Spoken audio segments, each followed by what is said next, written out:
This is the one with buxom fish from space. Guido's gunpowder plot. An Edie prawn complex. A diabetic stripper. And William Hartnell's library card. It's called The Vampires of Venice. Here we go!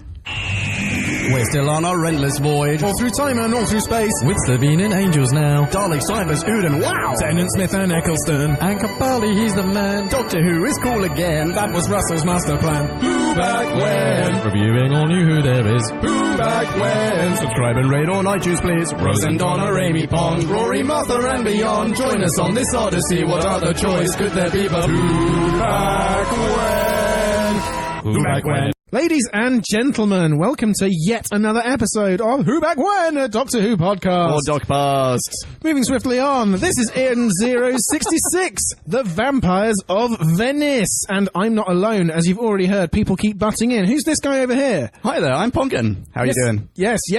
And this over here, this flesh person with other different parts from us two is... Hello, I'm Marie. Nice! Yeah. We are your talented trio taking you through the episode. So here we are, episode 6 of series 5. Rory's first spin in the TARDIS. Our first sort of centuries ago sort of pseudo-historical of this series. Had you seen this episode before? Yes. Yes, and no. No. Oh, yes for me. And have you just watched it once today, or? Yes. Ending about half an hour ago. Fresh. Oh, wow. Super fresh. Unlike this episode. So did you remember everything about this episode? I remembered disliking it immensely. Oh, interesting. And I really tried to watch it with an open mind and disliked it immensely again. But the third viewing, You went back for a third? Wait, as in you watched it, did you watch it twice? I watched it twice, like, for this podcast, and I'd watched it once before. That is dedication. Was the third time the charm? Do you know? Really? No, it wasn't. But clearly it's not going to be with this episode. Jim refused to watch it again with me, so I put it on while he was making tea so I could make notes. Okay. And by the time tea was finished, I was only about 2/3 of the way through, and I was going, actually, this is better than I remembered. Maybe we were... For people across the pond, this is tea that you eat. This is dinner. Dinner time This tea. is not Sorry. a cup of tea. Northern tea. Otherwise, like, how long do they take to brew a cup of these? Oh, to make a proper brew, you gotta have it in half an hour. It takes about half an episode of Doctor Who. But yeah, so I think that I'm kind of revising that actually the first maybe 2/3 of it are okay. The premise is good. All right. I like the idea of the like vampires and it. Like, you know, there's a nice setup. Yep. Don't get me started on Amy. She, like, that's a whole other Amy's thing. dreadful in this, I can't cope with her. as a person. As a fictitious person. Yeah. Dreadful. Yeah. But yeah, I think it's the last, like, 15 minutes that absolutely kill it for me. Like, that's the worst. It's terrible. It's so we're going to get into it. I had seen this once before. Yeah. I only saw this once now. I do not plan to ever see this episode again. The only thing, I remembered Venice. Yeah. And I remembered the vampires not being vampires, but fish. That I remembered. And I was talking to Miriam last night. I was like, I'm just going to watch it now. And she's like, that one's awful. I'm like, what? Is it? 5 minutes into it, she's so right. Yeah. Miriam is wise. This is the worst episode I've ever seen. Yeah. Fuck it. Shall we B-scow it? Okay. Let's. Time for us to synopsize, Slurpify and summarize. so take a view And grab a brew. and listen to this overview, this free-for-all. We like to call a bite-sized chunk of who.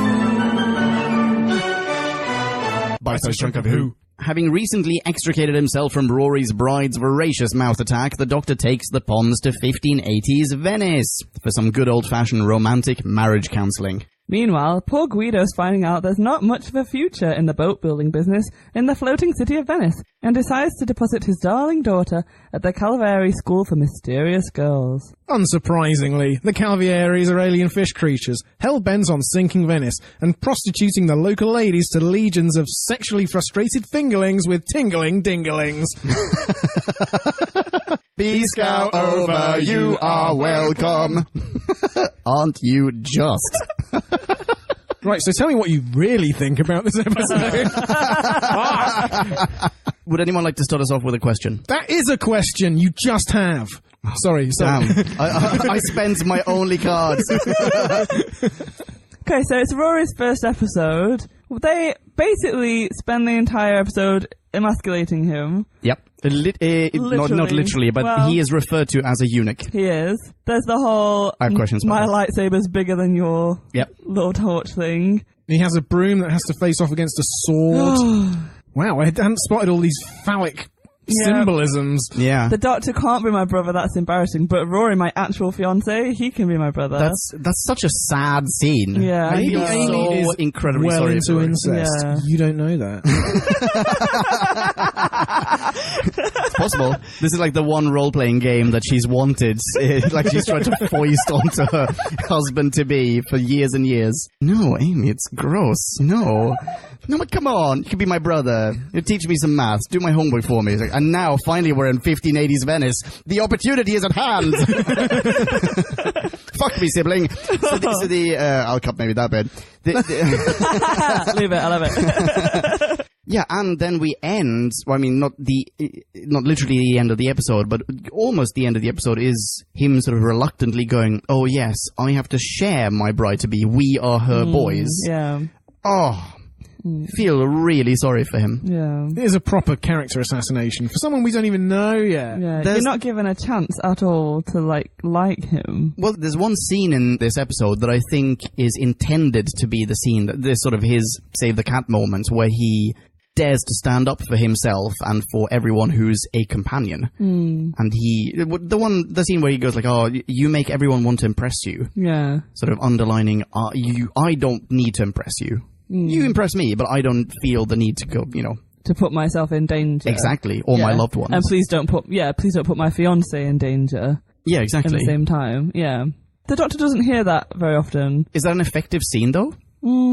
I think it leads to a more problematic scene for me, which is when the Doc and Amy, the Doctor, as we've said in previous episodes, is having a lot of outbursts in the early Matt Smith run, and he has a proper go at Amy and shouts, and I thought Rory might stand up for Amy at that point and say, no, you can't talk to my fiancé that way, but actually he's just like, oh great, you're taking Amy's safety into account, we're going to go, bye-bye. Yeah. I read something else into that scene, and I don't know if that was their intention, because he says thank you at the end of that scene, and then he walks off, and there's a look on the Doc's face, which may be interpreted as, oh wait, is he now deliberately trying to be an asshole to push her away from him into Rory's arms? No, I read it as that was him trying to stop, like, Amy wants to impress the Doctor to save the day, and that was him stopping her.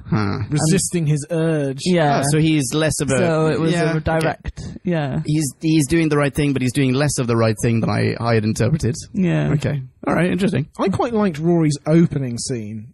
Although he didn't do anything. The stag do. Yeah, I remember that. When he was calling up Amy and being a nice, devoted fiancé and really cute and romantic. And then, but yeah, that's his high point. It is. It's really heartbreaking, actually, to see he's been really cute and romantic, and he's on his stag do, and he loves her so much, and they're getting married tomorrow, and he's so excited. And then, contrast, like, then when we see him with the Doctor, and he's going, will we get the deposit back on the village hall? Oh no, we'll have to cancel the salsa ban. Like, he's really thinking he has to call off the wedding. His fiancée has effectively cheated on him. Yeah, well, like from that moment... he's heartbroken. Yeah, absolutely. And I think from that moment where he's inside the TARDIS completely quiet, from that point on, he's already relinquished. Like, he's already admitted defeat. Yeah. Like, there's no way I can compete with this. Look at, like, the inside is bigger than the outside. I cannot compete with this. Yeah, exactly. Yeah. Get my deposit back. And fucking Amy... And I hate Amy right now. I hate Amy so much right now. She's awful to him. She's so bad. He confronts... Well, he doesn't confront the Doctor, but he wants to talk to the Doctor about how the Doc...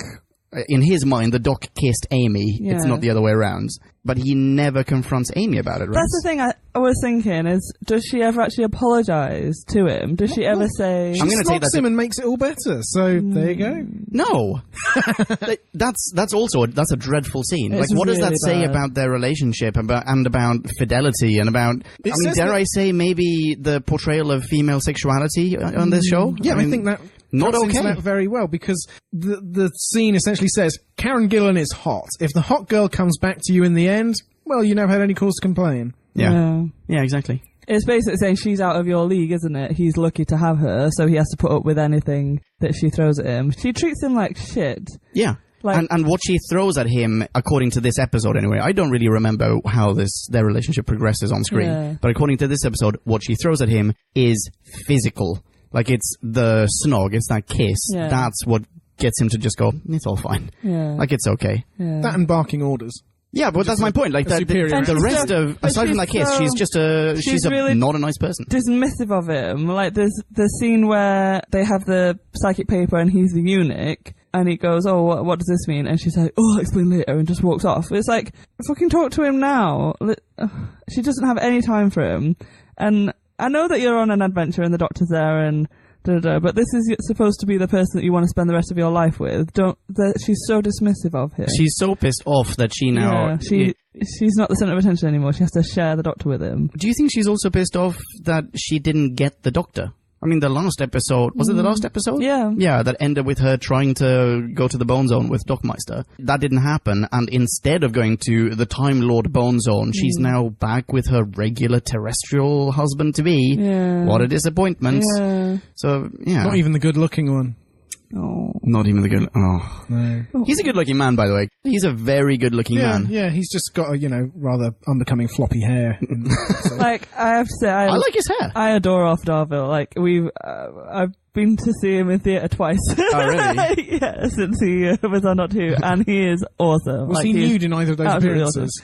Awesome. Sadly not. Oh. No. He's done nude stuff, has he? He has. Has he? Maybe I'm just imagining it. Anyway, I was going to say something about Amy. Okay, we're really ripping it into Amy hard for being incredibly immature here, and she's 26 years old, or thereabouts at this point. Wait, no, isn't she 21? Wait, what? I don't buy that for a second. I thought you said that she was older than we thought. No, before. no, She's getting married at 21? She was 7 in the first series, and then doesn't he come back, isn't it? He comes back 12 years later. 12 years later. Someone quick do that. No. Shit, this is something we should get right. Wait. No. No. It can't be 7 plus 12. She's not 19 years old. There's another 2 added on to that when the Doctor goes again to the moon and back. Yeah. But I think she's 21. I'm pretty sure she's 21. She's Really? getting married incredibly young. Really? Yeah. Okay. I think maybe there Weird. was some confusion between the character's age and the age of the little girl actress who played young Amy. And so that's how I may have got that wrong, because maybe the actress was... I think the actress was like 10, but the character Amy is 7, yeah. Okay. What have you found? What have you found? I just looked up... this is very ungentlemanly of me, but I looked up Karen Gillan's age. She was born... Oh, wait, hang on. Where are we now? In 2 weeks' time. It's her birthday. Oh, happy birthday, Karen. November 28th. She was born in 1987. When was this episode shot?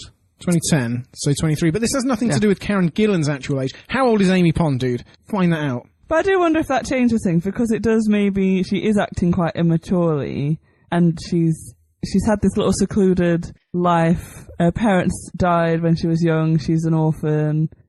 She's latched onto her childhood sweetheart and got committed way too soon, basically, and maybe she's allowed a bit of a... I don't know. I just read a massive spoiler accidentally about the end of Amy Pond's life. Fuck! Oh no! Didn't you know? Completely forgot about one massive thing. Sorry, I just interrupted you there. Just going to answer your prior question. Thanks. Amelia Pond was born in Scotland in 1989. So she would be 21. 21. Okay. So she's 21. Completely right.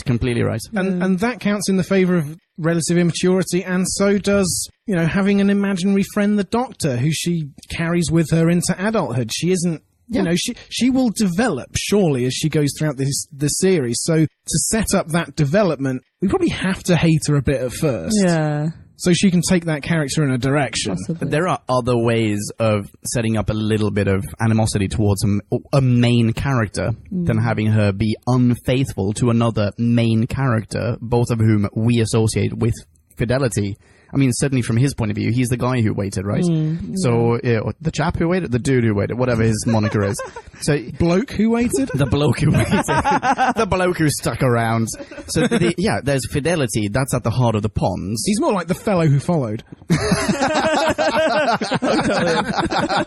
Nailed it. This goes completely against that. I disapprove. Oh yeah, I'm not saying I approve. I see you approve. You disapprove of the writing even choices. narratively, I disapprove of this. Is my point. Sorry, I cut you off there. Go for it. No, I just said exactly what you said, but underneath you, you'll find out later. Nice. Looking forward to post. the introductory Rory scene, the cake scene, definitely something I remembered. Of the few things I remembered of this episode. Really? In fact, my note is, this is my second note into the episode is, yes, I remember the cake. I'm glancing at my notes, even just sort of scrubbing through them. It is pretty clear I did not like this episode. Is that the almost positive note? I remember the cake. Note number 1, the very first thing I've written is terrible. That's pre-cake. Pre-cake, I've already said terrible. But coming back to note 2, isn't it perfect how the Doctor comes out of the cake facing the wrong way, not facing the camera and slightly off vertical? Like, they really thought that through. I love that scene. Yeah. That scene is wonderful. Yeah. I mean, the Doctor is wonderful in it. Yeah. Oh, I love Lucy, lovely girl. Diabetic. How does he know? Don't give her the he's cake. not like the real heart-to-heart with her. Because you've got to convince her to let you get in the cake. He's not going to, like, bundle her off somewhere, is he? Oh, yeah. Do you reckon he said, like, oh, well, there's lots of sugar in this cake. Get out of it quickly. No, he was Run like, for the well, hills. I can give you a replacement cake. And she's like, no, sorry, I'm diabetic. Wait. What did he say again? Well, I can give you a replacement cake. Ladies and gentlemen, Matt Smith. But yeah, the emasculation of Rory, the Doc even gets in on it with the lightsaber episode. Yours is bigger than mine. Let's not go there. Yeah, they literally go there. Yeah, they do. Personally, I thought that was kind of a fun line. Did you? But now that you're putting this into a context... when it comes on the back of every other... If that was a line in isolation, it would be okay. But do you think that they... Because they kind of did the same with Mickey. They turned Mickey into a joke in the beginning. He proved himself at the end. Yeah. But in the beginning, he was nothing compared to the Doctor. Do you mean at the end when he turned into just template soldier boy? Well, yeah. Yeah. But G.I. Mickey Ricky. Yeah. Do you feel like they can't have two male characters like competing? They have to make it very clear there's a hierarchy and the Doc wins. Yeah, one has to be alpha. Yeah. That's always the Doc. Okay, so wait, hang on. What were we talking about? The emasculation of Rory. That's a great episode title. That's the title. Oh my god. Yes, exactly.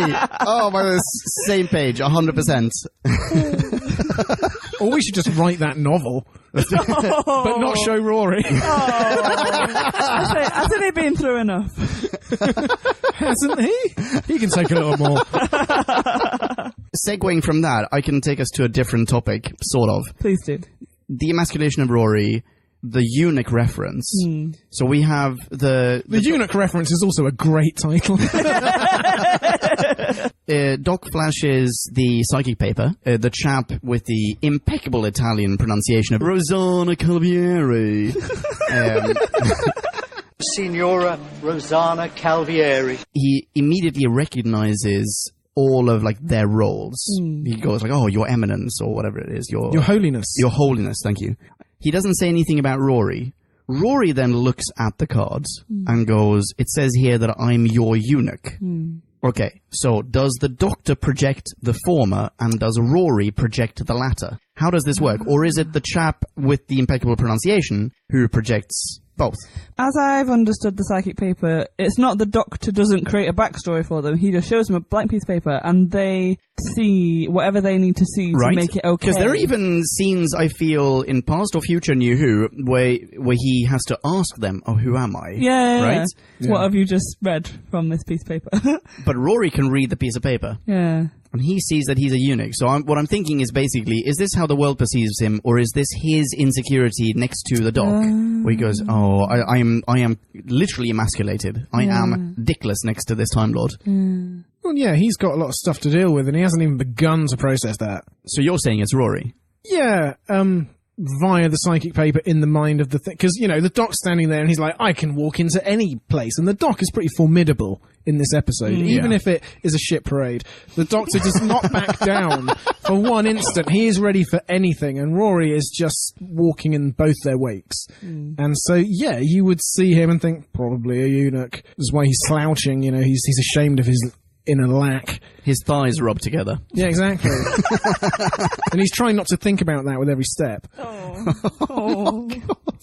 Who is responsible for this shit parade? Oh, I don't know. I didn't make a note of this. Why, I did. I expect that you did. Yes. Let's hear it, good sir. It's Toby Whithouse. You know him from such credits as School Reunion, Okay. Under the Lake, Before the Flood, The Gone... Are you saying... Wait, sorry. Did you say his name is Whithouse, as in the house of wit? Yes. Wit. With an H. Yeah, wit. The wit. Oh, with an H. Okay. Yes. So Way to shoot me down. Sorry, go ahead.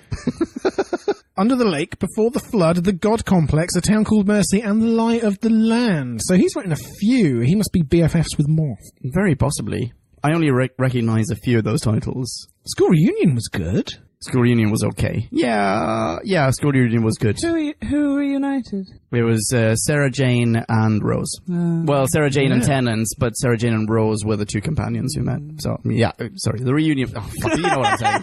It happened in a school. It made sense at the time.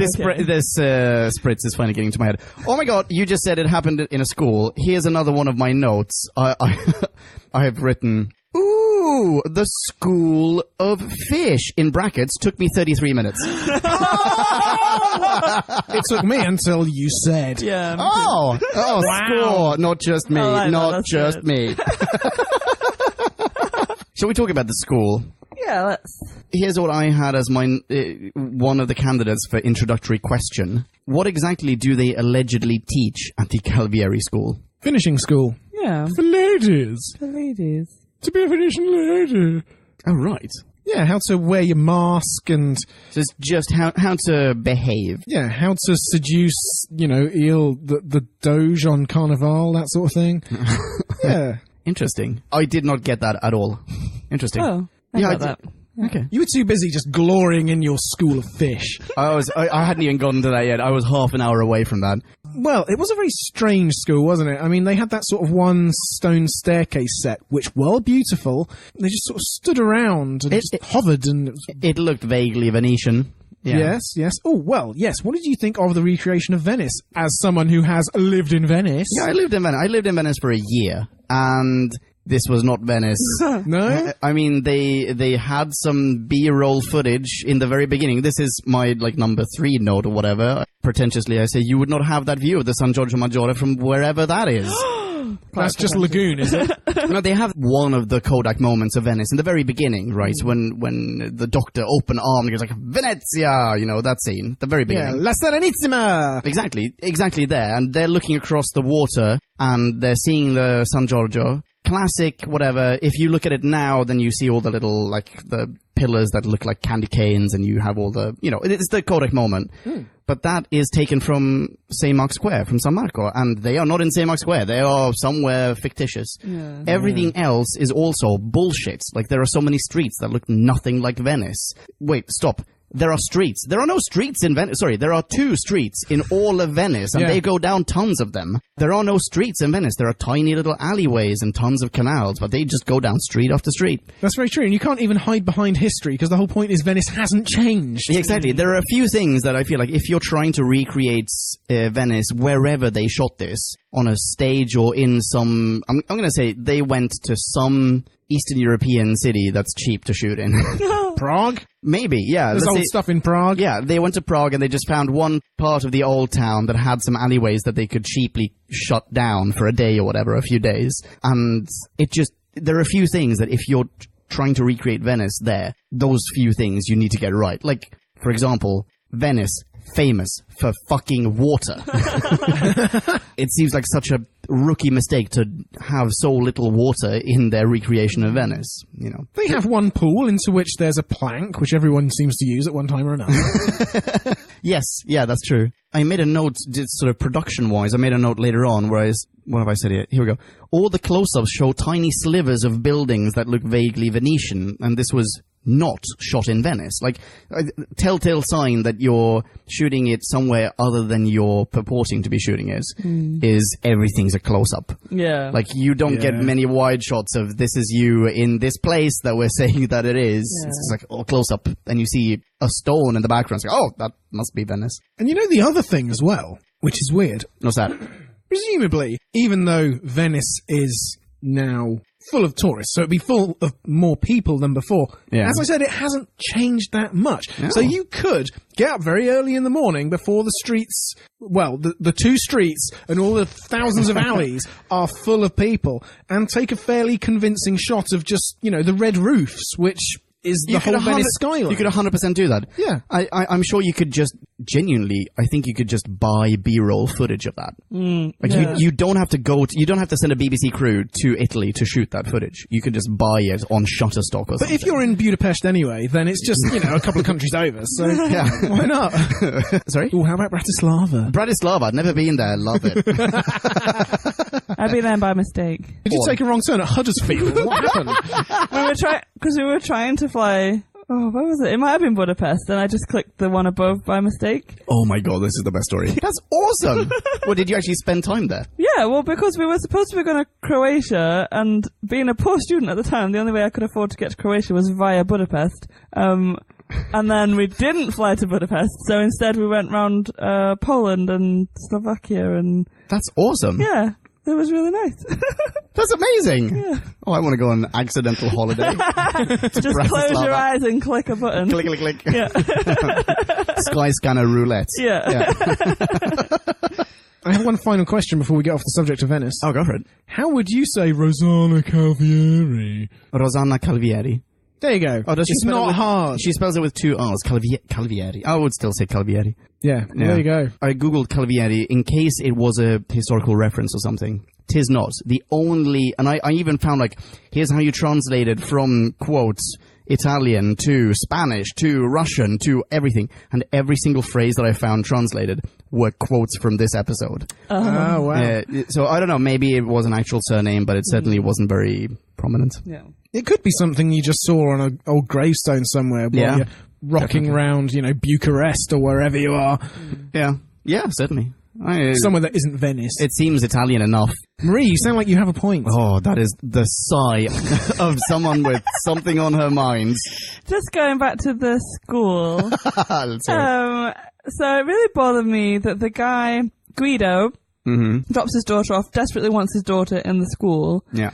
Some unidentified time later we land here and he's desperately trying to get her out of the school. It didn't seem like very much time had passed to me. It seemed like a day had passed. Yeah. It was like later that afternoon. Yeah. I regret it. Where are you? Why has he changed his mind? Yeah, because actually not much time can have passed because she's still human. She hasn't been turned into a fish yet. Yeah. You're so right. it can't be that long. So what happened to change the only his mind? explanation that I can give you is that someone told him something about them in between. Like he dropped off his daughter, then he goes to some trattoria, wherever. He goes to have a spritz somewhere. Yeah. Tells his mates, hey Paolo, hey Beppe, check it out. Hey Luca, hey Luca, check it out. You remember my daughter? What's her name? Isabella. You remember my daughter Isabella? Remember my daughter Isabella? Oh, sorry. You remember? Yeah, I can't. I can't do a fake English accent doing a fake Italian accent. I'm terrible with accents. But he's like, oh, you remember my daughter Isabella? Well, I just dropped her off at that school. What did you just say? Don't you know they're all like crazy monster ladies and they're like real weirdos and they never get to bang the Doge? Oh shit! I need to get my daughter out of there right now.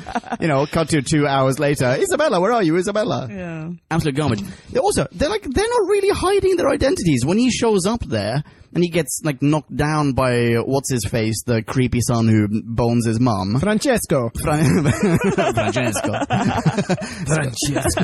Fuck my mother, Francesco. Yeah, I've got him. That's it. He just shows off his, would-be fangs, like his fish teeth. Yeah. Wait, what? That's like setting up a flare. Hey, Guido, tell people.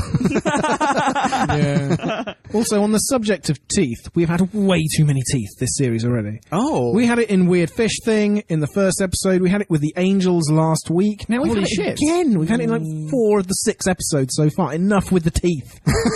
That's a super good point. I didn't even think about Weird Fish, what's it called, creature. Yeah, and Olivia Colman. All of them opening their mouths to reveal pretty much the exact same teeth. Yes, exactly. Yeah, Come on. Oh. It's just losing the effect. But anyway, that was my note. Carry on. What did you think of the plan to have Amy infiltrated? Because it seemed like Doc and Rory could just get in without her. How would they get in without her? Like they do there's every like a tunnel. 5 minutes. Like, the Doc just walks in and out. He's out by the door once, but most of the time he's just back in the throne room. Actually, that's a good point. Yeah. They didn't even need the tunnel. But, I mean, even if they had needed the tunnel, they could just take the tunnel without Amy. Like, is it that difficult to open that, whatever it was, that well? It's not even a well, because it's not leading into water, because they walk through a dry tunnel to get there. And at no point did he say, like, what's the trapdoor made of? Maybe my sonic screwdriver could open that. Yeah. Oh, it doesn't work on bolts? Yeah, I mean, it could be bolted, fuck's sake.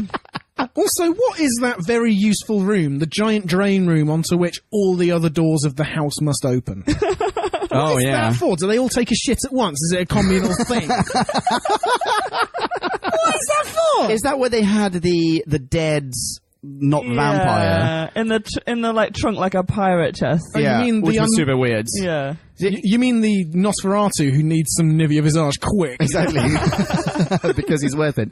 So there's that's L'Oreal, isn't it? Sorry. Oh damn it! I was hoping for a sponsorship. Oh. It did conjure up memories of not Vampire's Diary.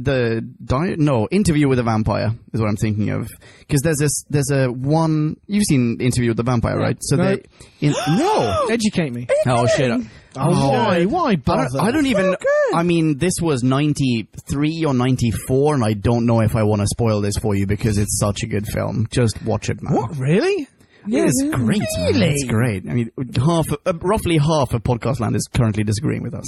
No! How dare they? That's whatever. It's definitely the best one of that series film adaptation. It's hugely Tom Cruise's best role by far in anything. Yeah, and possibly Pitt. And Brad Pitt. No, Brad Pitt's best performance. Sorry, we need to have this And tangent. Kirsten Dunst. Definitely Kirsten Dunst's best one. Did she get an Oscar for that? Did she? Or a nod? Maybe. No, she was too young. She's They're too not. young. Yeah. Yeah. But I mean, it's not Brad. It's Brad Pitt's second best one. His absolute best one. Are we gonna be aligned on this one? I'm gonna say 1, 2, 3. 1, 2, 3. 12 monkeys. Oh. Yes! Yes, 12 monkeys! It's all right Absolutely. there. Look, listen, Neil, pray, commercials. Oh, it's so good. God, I good. love that film. Please tell me you've seen 12 Monkeys. Yeah, I've seen 12 Monkeys. Good. Yeah, that wasn't a spoiler. But yeah, so in Interview with the Vampire, there is one room which opens up to the sky. Yeah, oh my god, yeah. It's not quite an atrium, but sort of an atrium. And it's, right? There's that scene where Such a good scene. where one might deposit a vampire to await sunrise. Yeah. And this kind of, I mean, that's what I thought of anyway. There's a dead, in brackets, not vampire in this one room. I didn't get that because I took it more, they said it was some people don't Survive the process. survive the process, That's a stretch, by the way. which was a stretch. Yeah. Where you look at one dead vampire and you go, Yeah, and then Fish Guy basically affirmed what they said. As like, yeah. Some people don't survive this. Francesco. Yeah. Can we talk about the vampires? Please. And sunlight? Yes. So, we're escaping. Everybody's there. They've this is daring rescue. The boat's right there. Your dad's right there. You just have to pass through this one little bit of daylight. But Yeah. oh no, it's too bright. I can't do it. I have to go back into the cave of vampires. Yeah. That's just a massive pisser offer. Literally the next scene, she is stood in broad daylight, about to jump into the sea. I'm Venetian, I can swim. I didn't think about that. They're Not all standing even, in daylight. They're all there. They are all there. all standing in daylight. Yeah. Oh, you are so right. Wow. There's no consistency whatsoever. You see them so much in daylight, and they don't even flinch. Screw this episode. I know. I know. I have another question. Let's hear it. Which is, how viable is a tunnel under Venice? Because it's like a super muddy lagoon, right? And they just drive loads of piles in to put the houses to support them. So there's no... How the fuck do you dig a tunnel through that soil? That which is only accessible during low tide or something. Yeah. So this is, in my mind, this is just the Indiana Jones syndrome. Which one is it? The one with the Ark of the Covenant? What's it called? Raiders of the Lost Ark. Where he goes to Venice and he goes into a church which has like these massive catacombs, like this network of tunnels beneath Venice. Like, no. No. No. Absolutely not. But if it works for Indiana Jones, then it will work for the Doctor in like 5 minutes of absolute gibberish. Yeah. Oh, honestly, the one city in the world where... That's what I'm saying. They Fuck just all did not sense. get stuff right. Basic stuff. here's another basic thing they didn't get right, which really pissed me off. Daytime, nighttime. There are several times where in my notes I've gone like, wait, hang on, they went into the tunnel and it was daytime, and then they came out of it and it was suddenly dark? Like, wait, it literally, from one cut to the next, the whole day has passed. The sun has set. Absurd. And the other way around. And the other way around. That's the thing. They must have been under the school for like 8 hours, because then when they do try and escape, it's broad daylight. Yeah. There's nothing, there's no dusk. Do you know how long that tunnel had to be viable, and how deep? They had to start that thing in the Alps. That's the only way that works. Yeah, here's one of the, when he goes into, it's daytime, he goes into, this is before they've infiltrated it. Daytime, he goes in and he, like, goes downstairs where he looks in the mirror and he sees the half turns. I actually quite like that scene. I like that scene as well. Possibly one of the only positive things I've written in my notes is that the mirror explanation is really good. Yeah, I like that. I like that. Even though it comes afterwards. Because your brain doesn't know what to imagine. Yeah. Because that so it takes out everything. That was nice. That's a wonderful, I mean, that's something that they could use in a better episode that uses actual quote-unquote vampires, which turn out to be aliens. Yeah. But where we get a sci-fi explanation for the vampire myth. That's the one I want to see, not fucking fish in fake Venice. But anyway, so he goes downstairs, he meets these women, it's daytime, he goes upstairs, and all of a sudden it's nighttime.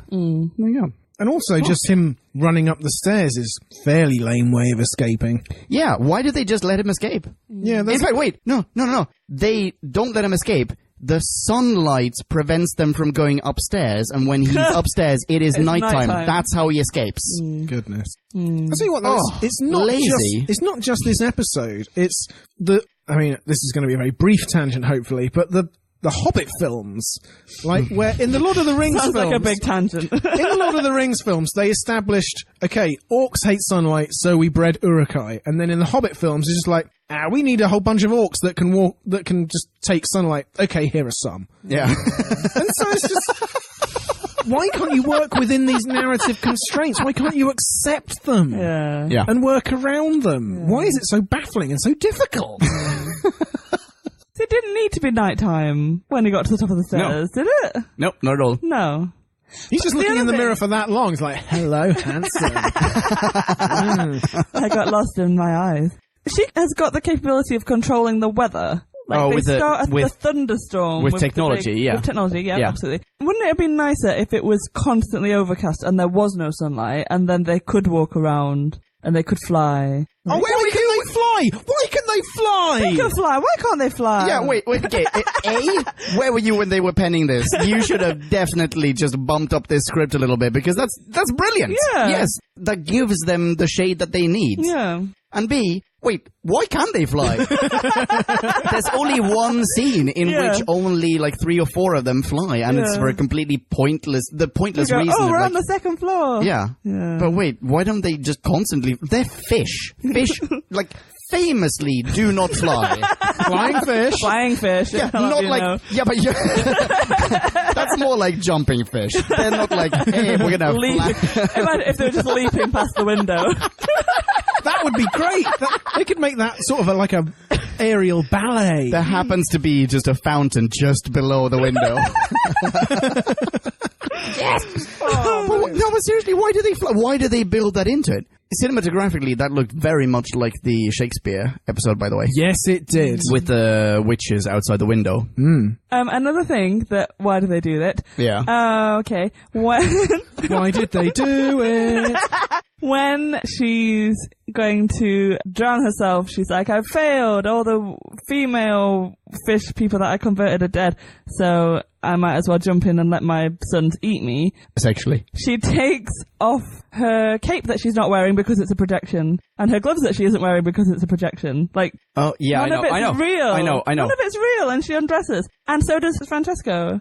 Yeah, 2 scenes that bothered me. In that scene and in the fencing scene, because is he a fish that's actually toting a real saber? Yeah, how is he holding that? Or is that not... I assumed that was just a figment of everyone's imagination.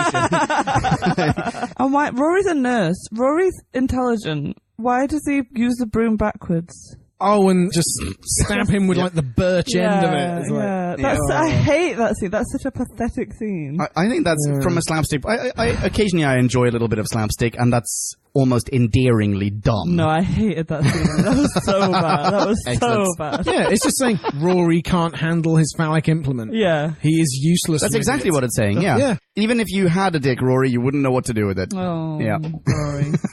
It's true. I have a very specific beef with this episode. Let's hear it. Okay, the doctor says, I'm glad Casanova's not here because I owe him a chicken. Is that because Tennant played Casanova? Oh, maybe. Oh, that would be good.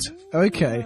But that still doesn't justify the fact that throughout this episode, there are chickens everywhere. There's like half a dozen scenes with chickens just running hither and thither. That's ingenious. When Francesco is waving his sword around expertly, he sets the chickens running and he swishes it with such aplomb. I thought that chicken breasts would just land on a Venetian plate in front of Rory and Francesco would say, "You are next." But no. But there are just... And I made notes of when the chickens popped up, and like half a dozen times. It drove me crazy. Did you pick something else? Pick a pig. Pick something you don't have. So you used to make a note of the Sonics. You were like, oh, Sonic number 1, Sonic use number 2, Sonic use number 3. Now it's just like the chicken counter.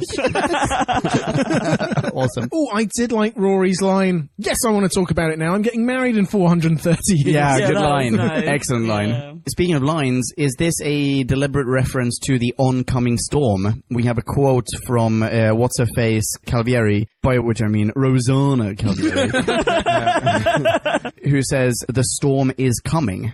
She's referring to the storm, but she's just been talking about the Doctor, one of his monikers, the oncoming storm. Yeah, and do you know what? When the Doctor was facing her down in that scene, which I think is a good scene, that they have one-on-one in the throne room, I was getting hints of Eccleston. He was burning in that scene for me. It made me actually think of Eccleston burning.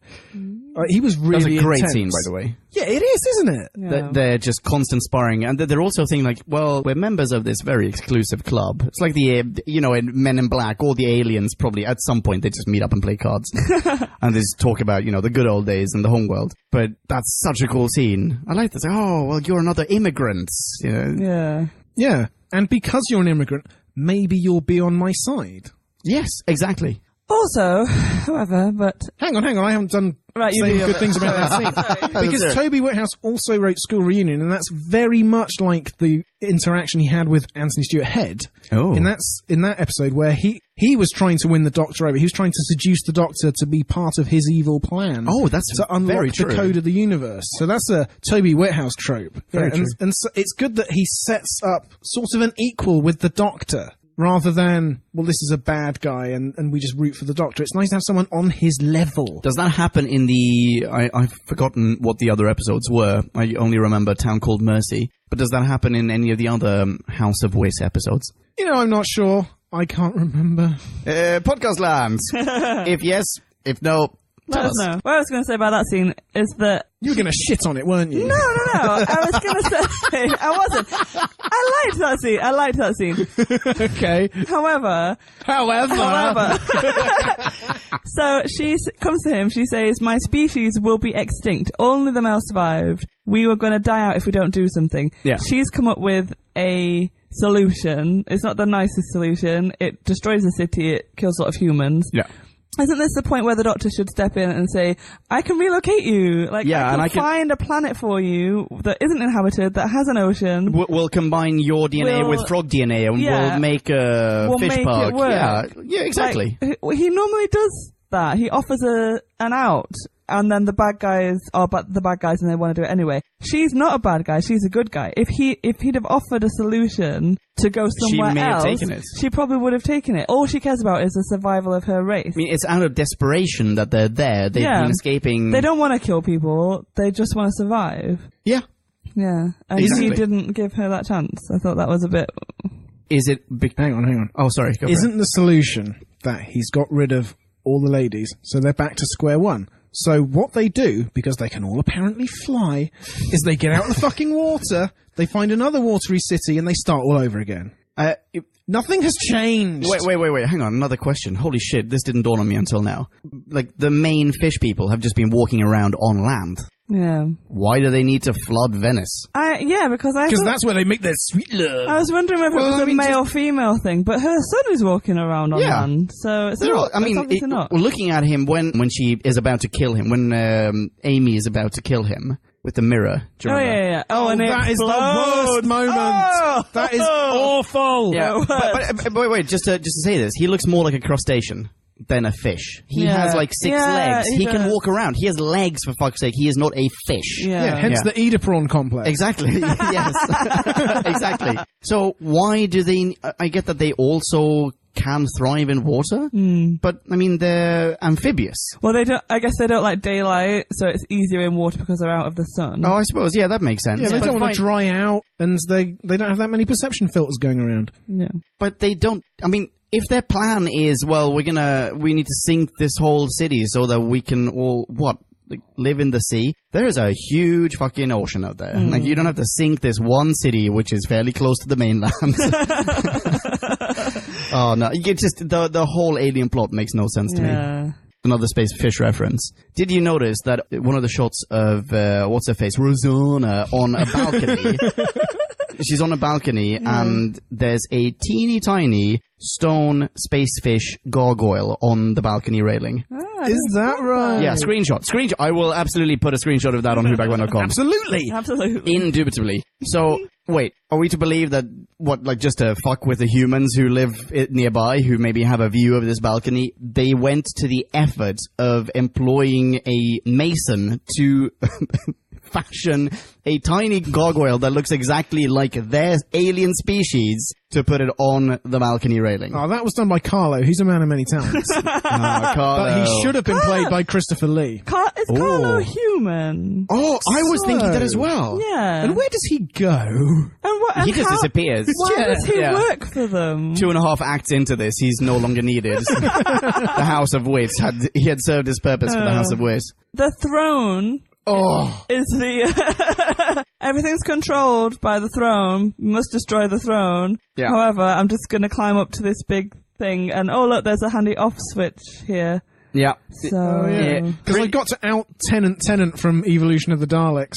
I know he was on the Empire State Building, but I'm in Venice with a Golden Globe. And also the I'm So Hungry episode. Can't remember what it was called. Oh, is that when that was? Where he goes up to Ali Pali. Idiot's Lantern. Idiot's Lantern, yeah, thank you. It's both of those episodes. Is it both? It's both, right? Okay. He climbs up onto an antenna and gets basically hit by lightning. How phallic is this episode going to get?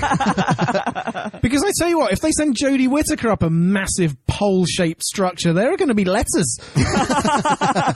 From you. I'm not going to wade into that controversy. I'm going to let that play out in real time. And also, Rosanna Calvieri is awfully nonchalant about the Doctor just having unfettered access to that throne. Like he's like, could you go away for 5 minutes? And she's like, certainly. And off she goes. And she just disappears. I found myself wondering, is she going to come back? Did she get struck by lightning? What happened? And then she did, and it was even worse. Oh, there's also some terrible exposition dialogue from Amy and Rory. Okay. Which is the sky. It's like it's boiling. Oh, no. Sound bite that if you can. What do you know when that is? It's probably about 37 minutes in. The sky. It's like it's boiling. Oh, wow. And it's off screen. And I'll tell you what, there's lots of weird added in post dialogue as well. When Francesco says, did you say something about mummy? And you look at his mouth. He's not saying those words, though. Why did you say that? So that's the best line they could come up with after the event. Really? That was 80 odd? You know for a fact that Francesco breastfed until he was like 17. He's still doing it now. Would you like a top up, by the way? Oh, yeah. On that subject, Speaking of breastfeeding until you're 17. If your perception filter was what was creating the image of these vampires, would they not just all be stacked? If your perception filter... Yeah, makes perfect sense. Like, why do the people in the water not recognize her? Why doesn't the perception filter... Can't they... Yeah, and have they not memorise who she is? Have they not seen her walking ladies around and at gentlemen any of Podcast previous Land. point? The desperation on Marie's face right now. Priceless. Just ground to a halt with the sheer inanity of it all. I'm done. Yeah, so she takes off all of her clothes, save the good stuff. whatever, yeah, her sexy nightie underneath, in order for, I assume, her sons, Her 10,000 ravenous sons. to mistake her for any of the other girls. Presumably, she's been feeding myriad girls. Why to would them. they eat them? Why don't they mate with them? Because they're not compatible, like genetically compatible, right? That must be it. Yeah, they haven't been filled with the right blood. Gross. So they think, well, they're good for the eating. I liked the scene. The green room was quite creepy when they had the drip up and they were going to fill Amy with vampire blood before we knew they were fish and when we thought they were vampires. Yeah. Why the green light? Why the sci-fi setup? Because all they're doing is like a transfusion. All they're doing is making it harder to see the veins, actually. If you, Yeah, good point. Yeah. I mean, they're making it harder to see the veins, and they're sucking some blood out of them, and then they're performing a transfusion. Yeah. Why? You don't need all that. Like, I mean, they're not.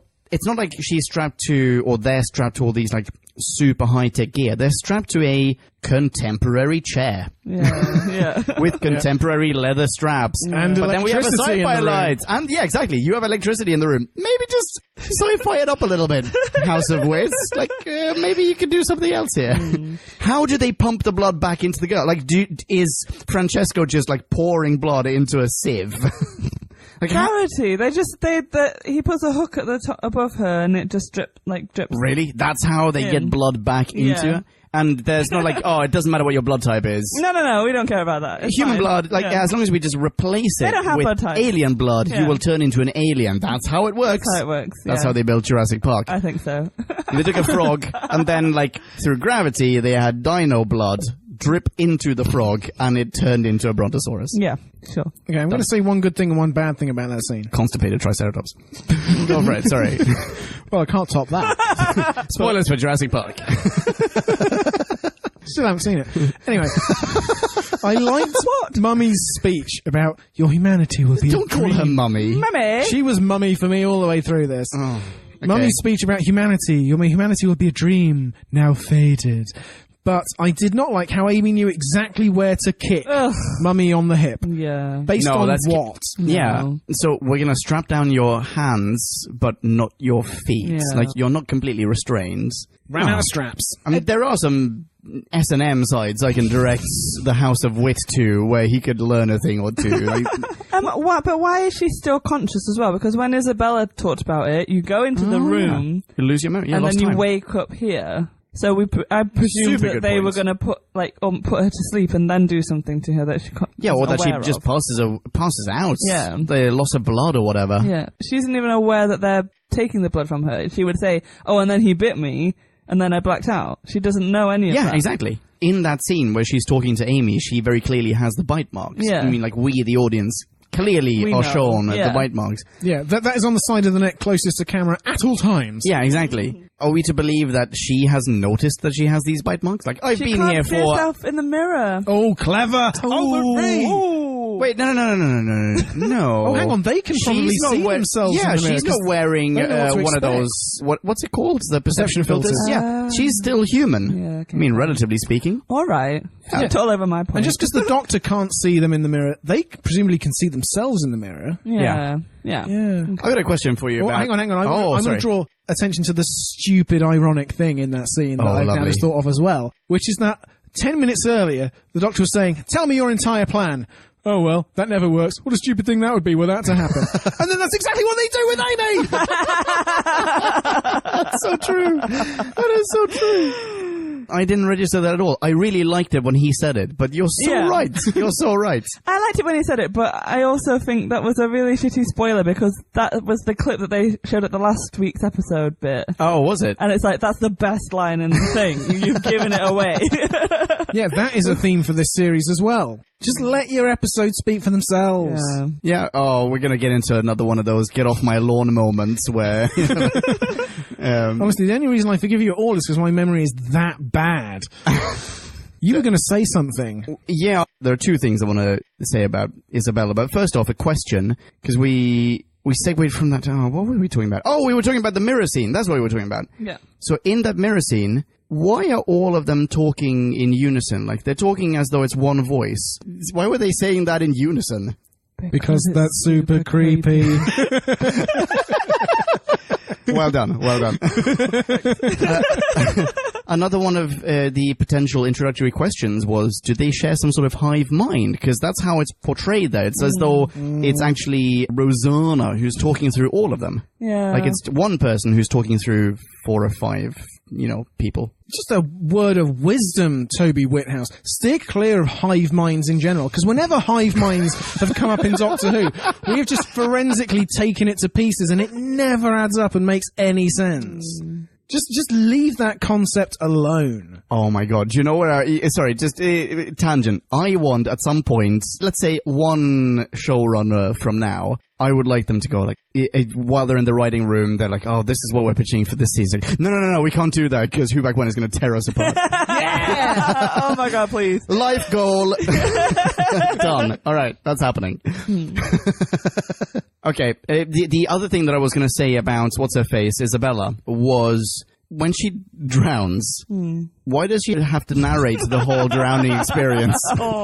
It's like, there was something that touched me. Oh no, I'm dipping into the water. Oh no, it just bit me. Oh no, I'm not going to be able to breathe. Oh no, here I go. Uh-oh. Here's my last breath. Are you watching? Are you watching this? I'm going to go under now. Oh dear. Yeah, very nice of her. I quite liked the whole, like, do you think I'm going to drown? I'm Venetian. We can swim. We can all swim. Oh, yeah. That was nice. It wasn't nice when Guido was, he goes, we're Venetian! It was his "this is Sparta" moment. Yeah. Yes. Why? Like, 2-1 to the Arsenal. This is Venice! Wasn't it kind of weird? It was quite unexpected. Not remembering anything of this. So, I mean, this was like all practically like watching it for the first time. I found it quite unexpected that 2 of the sort of main characters died. Yeah. They bought it. Kind of expecting the happy end of, okay, so the Doc is going to reunite them, and at the end, we're going to have that scene where they are reunited, they're going to be happy, they see the TARDIS dematerialize, and it's like, we should probably never tell anyone this because they're going to think we're crazy. Done. Yeah. Template ending. Do you know, when you say it like that, him then sacrificing himself for the greater good is actually really tragic, because it's basically his daughter's died as he got nothing to live for, basically. Yeah, exactly. That could have been a really poignant moment. Was it? And wow, we are really hating this episode. I'm sorry, Podcast Land. If there may be people out there who are like, I'm 4.8. Best episode ever. Yeah. Love the bit when they showed the real Venice. This is the point in the episode at which I say I quite enjoyed it while I watched it. Oh, really? interesting. Do you know why? I didn't quite enjoy it for what it was. But as I was watching it, I thought the beats and the direction the story is taking, it's not quite as formulaic and template new as you might expect. I thought to myself that this might make a really good classic serial, like 4 episodes. Something like in the first part they land in Venice. In the second part, they get into the house and they're rebuffed. And then in the third part, they have to think of a way to get back in, and there's some ingenious mechanism. But in this episode, the Doctor just strolls back in and he's in there. And it seems to me like it could have been good if they'd had the time to make it breathe, maybe.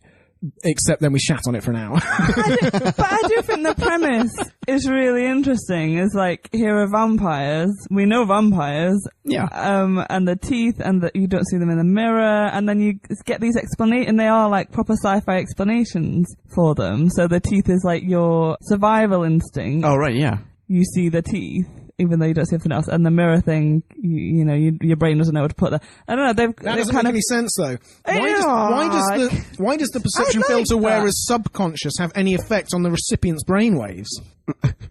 Yeah, no, I'm sorry. That's a gotcha, Marie. That's a gotcha. Oh, no! Oh, why did you Drew, do that? I'm going to have to give you a gotcha high five. They're baring their teeth in a growl. Like when a lion growls at you, you know it's... Yeah, but if about the to lion eat you. is wearing a perception filter that makes him look see like his a teeth. kangaroo, You just then... see his teeth.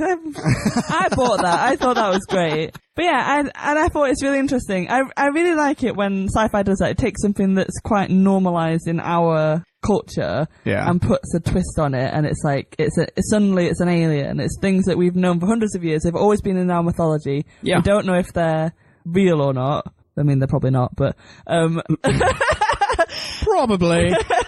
More than 50% chance. Well, and gives that spin on it. And I think it started out doing that really well. And I do think up to a point, I was quite enjoying it. It's quite an enjoyable episode. And it's just the end, it just all got a bit much for me, I think. Is it just ridiculous at the end? I have a note. Francesco didn't even run once in this episode, even when he's escaping from Amy and Rory. He just stalks moodily right past a chicken. And then there's the chicken counter. Chicken number 17. And then he like disappears. I think that's quite a nice scene when she's running and running and running, and then suddenly the road ends and it's the canal. Yeah, that's quite Venetian. I was going to say, that's the only part that actually looks Venetian. That looks very Venetian. Yeah. Have you been to Venice? Yeah. Oh, good. So we all have. Many a time. Great. Yeah. Wow. I've been there pre-dawn as well, when no one was there for a wedding. Ooh. Sunrise. Could you have taken a wide shot and it just looked like 1580? And sent it to the BBC. Absolutely. Oh, man.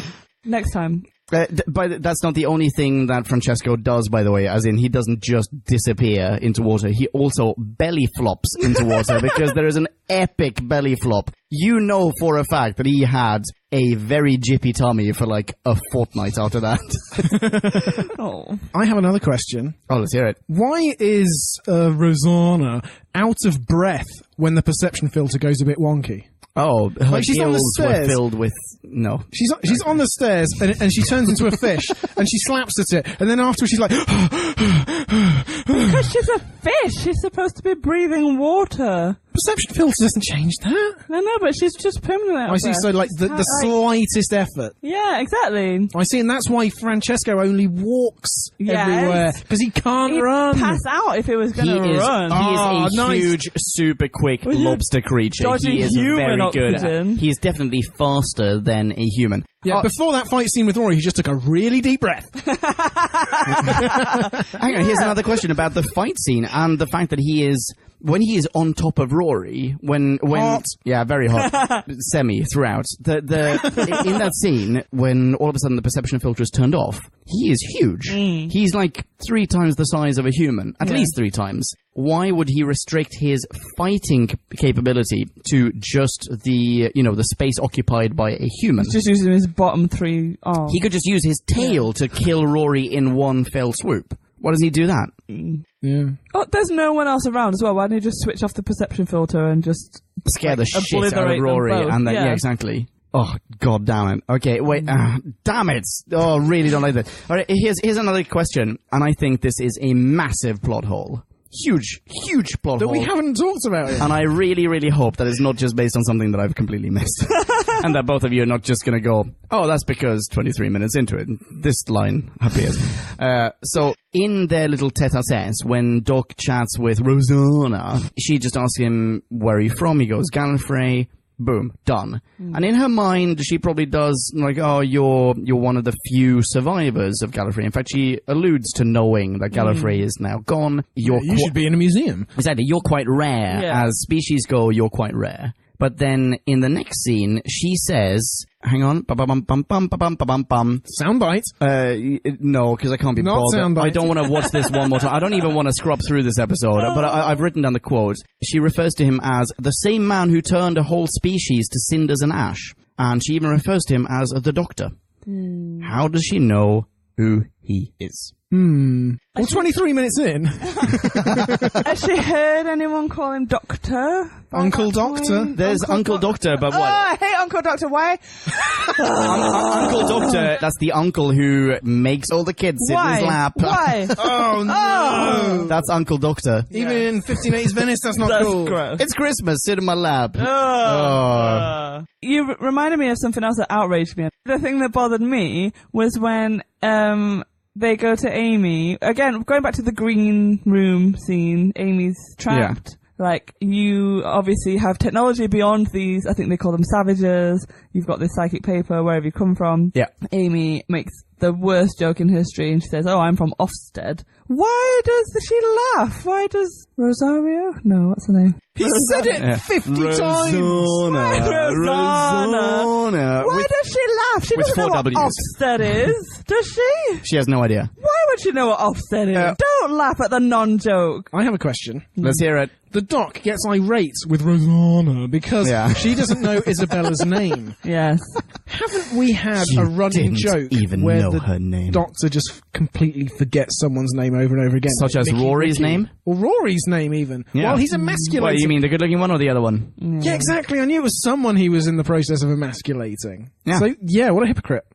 Totally. Also, I'm sure, because I watched all these episodes a long time ago, and I can't quite remember the order that they come in, but there's definitely points. I think it's probably Capaldi's run. There are definitely points where he doesn't remember names. He gets very callous and... Yeah, Clara gives him, like, cue cards and stuff. Yeah. Yeah. And so it's like... I know it's out of order, so maybe Doc before this is You're out of order! And he remembers everybody's name. But has the Doc never forgotten a name before? Well, exactly. Sometimes he's forgotten a name as a bit. Yeah. You know, just to ruin some companion's life. Exactly. I had another note. Well, let's hear it. There's just time for an ineffectual appeal to God. Can't go a week without that.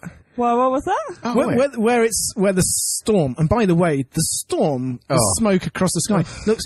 Do you remember the poison sky and how great the fiery sky looked? And we were like, that was beautiful. Oh, they clearly ran out of money about half an hour into this episode. Well, yeah, because it was just too many terrible. chickens. Yeah, I mean, the green screen towards the end, I'm really sorry. I don't want to pick on the special effects, because, the fish monsters looked great, I thought. The fish monsters looked fantastic, but that's where they just shot their load, and then towards the end, the green screen effect, as in, the Doctor climbing up the tower. Yeah. Yeah, so spitting spritz everywhere. Against the green screen looks dreadful. Yeah. Like it's as though they made no effort to just fucking chroma key that scene. Like it looks awful. Yeah. The storm, as you said, looks terrible. The only good thing about the storm is when it rolls back on itself. Oh, that's beautiful. Yeah, I agree. That looks really, really cool. Completely unnecessary because it's a storm. They just needed to rain, not rain upwards. Like, what is happening? Yeah. During the storm scene, why is there one woman who, on 2 occasions, screams in terror when it rains on her? I didn't move to Venice to get wet! But yeah, but what I mean by the ineffectual appeal to God is, oh Lord Almighty, please save us from this storm, and you just know it's going to be the Doctor, and then later on it's like, it's the Almighty, oh please, and then once the Doctor he flicks the switch, everybody's cheering. And they've all been terrified to look into the sky, but no, they're all intently watching him, just ready for the signal, the all clear, way, clap, clap, clap, applause. I'm so pleased that we're really, really just dropping a deuce on this episode. I've needed a good hate moment, like a really good hate hour and a half. One more thing. Let's hear it. I quite liked the sort of conundrum that Mummy posed for the Doctor. Don't call her that. That's her name. That's her name. I love that. Mummy turns around to the Doctor and says, you have another genocide on your hands. And by the way, earlier she should have said you reduced 2 species to Cinder and Ash. Because I know that you're the Doctor, even though I shouldn't. Yeah. Yeah, and so I know about the Daleks. But she, I think that's quite a good philosophical conundrum / trolley meme. Like, you've just genocided us all over again. Now you're going to have to live with that on your conscience. Then a minute later, the Doctor's like, hooray, the counselling has worked. Wait, sorry, what does the Doctor say? Hooray! The casting has met. Ladies and gentlemen, Matt Smith. So did you... Okay, that is now a thing. Did you like the conclusion of that scene where she goes, "Remember us, dream of us"? Maybe How not. cheesy cheeseballs is that? Who you are. Dream of us. Ugh. Oh, wow. No, just a tiny little bit of throw up, like right in my lap. I'm done with notes. Give me some notes. Okay. William Hartnell's library card. I quite like that. I loved it. Yeah. Oh, Yeah. it's like the one redeeming quality of this episode. We get to see William Hartnell's beautiful face in it. That's amazing. It made me think a little bit of this is going to sound wildly irrelevant, but it made me think a little bit of, was it The Force Awakens? Is it The Force Awakens? Okay, this is a leap. No, wait, sorry. It made me think a little bit of Rogue One. It's an even bigger leap. So here's why. Explain. Yeah. Explain. Make sense of this. So in Rogue One, Peter Cushing, former Doctor, Long dead. shows up, CGI'd, to the hilt. Yeah. And while watching Rogue One, I was thinking, like, wait, hang on, does this mean that Disney owns Cushing? Like, do they own the image of having Cushing? this debate about whether it was okay to use like his likeness. It's not footage he's shot before. It's Cushing, you used. mean? Yeah. Like is this okay? making him say words that he's never said before. So and presumably, This is how BoJack Horseman won an Oscar. so presumably Disney owns the rights to the character that Cushing portrayed, Yeah. and Cushing in his contract said something like, "Yes, I will return to reprise," blah blah. And some just shitty lawyer at some point just said, "We can legally interpret that to mean that we can reproduce the image of Cushing to reprise this role." Yeah. In this one, William Hartnell shows up, and I'm wondering if, like, I didn't look at the end credits, but I'm almost wondering if, like, should Hartnell get a... Was he credited? Yeah. No, I don't think so, but, like, I'm almost wondering if, like, is it... Like, obviously Hartnell would love this. I'm Yeah. assuming he would love this. But I'm wondering if, like, do we need to, as the BBC, do we need to consult the William Hartnell estate? Like, is it okay to have him return? I don't think so, because like if you got like a picture of the Queen in the background, you don't get her permission. I wonder if the that. You Queen wouldn't is credit the her. Queen maybe an exception though, because there are so many, like, if you have money in any scene, Or like a stamp. yeah, exactly, stamps or money, then the Queen is just going to appear in it. So I wonder if maybe the Queen is like that one exception. But But if it was any other celebrity, like if we just had Sean Connery in the background, would you? yeah, is that not? I mean, it's not even like necessarily. Okay, William Hartnell wasn't in this. It was a photo of William Hartnell. Yeah. But is Then there it's still probably like a photo that Doctor Who like the BBC owned. he was wearing the clothes, Yeah, right? It was like a It wasn't like a family photo. Exactly, Yeah. but is there still, like, even on just a moral plane, do we need to grant moral royalties to the Hartnell estate? Is it weird that we're just bringing someone from the past who is no longer with us into the show? I in no way disapprove, by the way. I was so thrilled to see William Hartnell in this, and I'm so happy that he's still in Doctor Who. Yeah. In fact, we've even seen him in Capaldi. There's an episode where there's a portrait of William Hartnell as the We're going to Doctor. see him at Christmas. Yeah, we are. Sort of. Not played somehow. by William Hartnell. Yeah. No, the but first I Doctor. bet there will be some archive footage. Do you think so?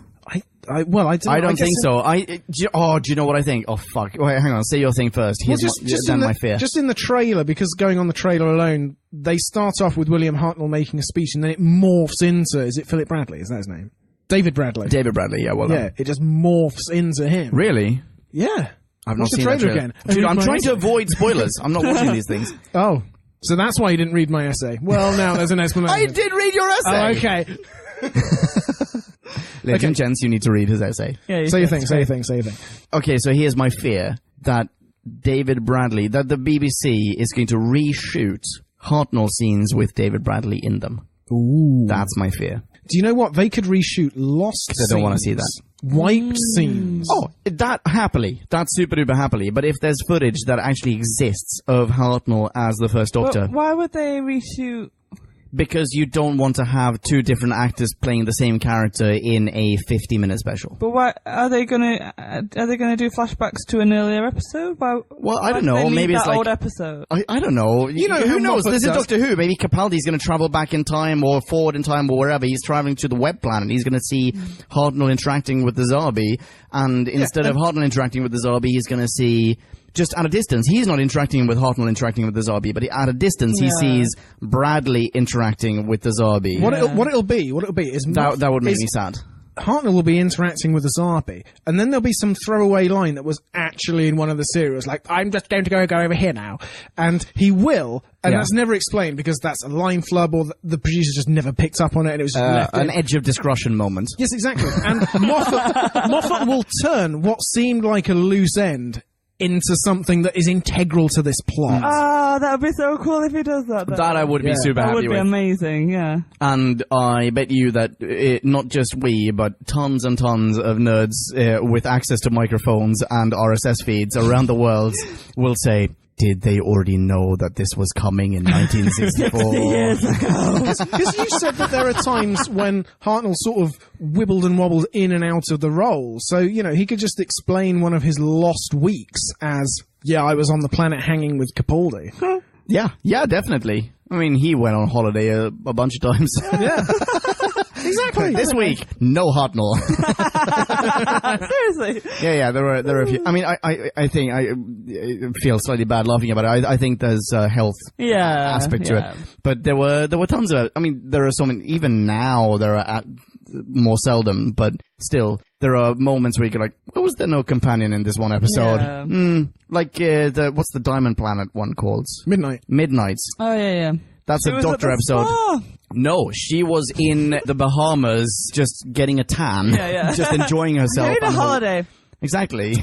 I was thinking, the William Hartnell thing, I was sort of thinking, if you've been involved in a series and that footage is from the series, then I don't have the problem with them reusing it, and I think you probably would have loved it, and I think that it's a really nice little nod. And then I suddenly thought, what if it had been Christopher Eccleston? In the 50th, for instance, when there are 13 Doctors. Because they don't, like, he doesn't come back, he's not happy, I don't know. He's the one bitter ex-Doctor. Yeah, for whatever reason he didn't return. They just, like, cropped his image into that lineup. Yeah. And if they're just gonna splash his image in it, does that feel a bit weird? In a way that completely annuls my point, because there are several parts of Classic and New Who where you get like, we know you are the Doctor, and then montage of every actor who's ever played the Doctor. So, and very possibly that's even the same shot of Hartnell that we get to see in this one. Yeah. But still, I mean, it both warms the heart and goes like,